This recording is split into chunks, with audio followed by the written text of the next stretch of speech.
নমস্কার। বৃহৎ বিষ্ণু পুরাণ ষষ্ঠ খণ্ড তৃতীয় অধ্যায় প্রলয় বর্ণন। নৈমিত্তিক, আত্মান্তিক, প্রাকৃতিক আর ভূতের প্রলয় হয় এ তিন প্রকার। কল্পান্তে প্রলয় যাহা ব্রাহ্ম নাম হয়, নৈমিত্তিক তার নাম জানিবে নিশ্চয়। আত্মান্তিক বলি মোক্ষরূপ প্রলয়েরে, প্রাকৃতিক দ্বিপরার্ধ শাস্ত্রের বিচারে। এত শুনি পুনঃ কহে মৈত্রেয় সুজন, পরার্ধ কাহারে কহে করহ কীর্তন। পরাশর কহে বৎস শুন বহিতে, 1 হতে 10 গুণ গণিলে ক্রমেতে। অষ্টাদশ স্থানে হয় পরার্ধ গণন, সে পরার্ধ পুনরায় দ্বিগুণ যখন। হেতাপ পশবর পরে হও অবহিত, মানসিক মাত্রা মাত্র নিমেষ কথিত। 15 নিমেষেতে 1 কাষ্ঠা হয়, 30 কাষ্ঠায় কলা জানিবে নিশ্চয়। 15 কলায় 1 নারী নিরূপণ, দ্বিদ্বন্দ্বে মুহূর্ত 1 শাস্ত্রের বচন।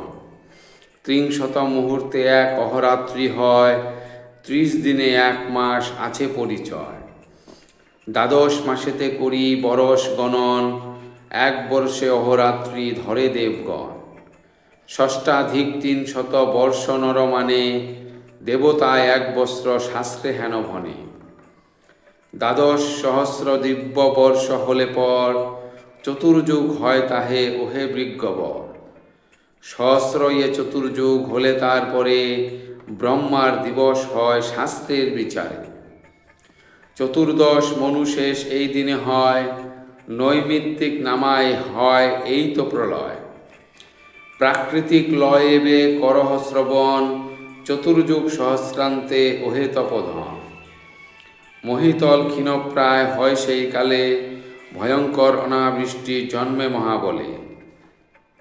রুদ্ররূপী হয়ে হরি ওহে তপধন, আত্মস্থ করিতে থাকে যত প্রজাগণ। অবস্থিত হয়ে হরি সূর্যের রশ্মিতে, সলিল সকল পান করেন ক্রমেতে। পৃথিবীস্থ সব রস ক্রমে শুষ্ক হয়, সূর্য রশ্মি হরিতে যে 12 নিশ্চয়। সপ্ত সূর্য রূপে ক্রমে হয় প্রকাশিত, ত্রিলোক তাহাতে দগ্ধ হয় আচম্বিত। সাগর পর্বত নদী স্নেহশূন্য হয়, কূর্মপৃষ্ঠ সম এই বসুমতী রয়। তখন কলাগ্নি রুদ্র রূপে জনার্দন, সমগ্র পাতাল অধ করেন দহন। পাতাল হইতে অগ্নি উঠি তারপরে, বসুধা ব্যাপিয়া ফেলে ভীষণ আকারে।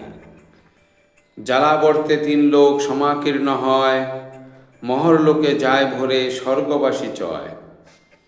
মহরলোকবাসী সবে পরে তপ্ত হয়ে, জনলোকে যায় চলি সন্তপ্ত হৃদয়ে। এরূপে জগদ্দগ্ধ কইলে নারায়ণ, তাহার নিঃশ্বাসে হয় মেঘের সৃজন। সর্বত্র নামক ঘোর মেঘ সমুদয়, গভীর গর্জন করি গগনে বেড়ায়। নানা বর্ণ ধরে সেই জলধরগণ, প্রবল সলিল দ্বারা করে বারিশন। তাহাতে ভীষণ অগ্নি নির্বাপিত হয়, শতবর্ষ এই রূপে সেই বৃষ্টি রয়। জগৎ প্লাবিত করি যত দেবগণ, ভুবলোক তারপর করয়ে প্লাবন। স্থাবর জঙ্গম হয় অন্ধকারময়, তারপর মহামেঘ মিলি সমুদয়। পুনর্বার শতবর্ষ করে বরিশন, বলিনু তোমার পাশে ওহে তপধন। ধন্যবাদ।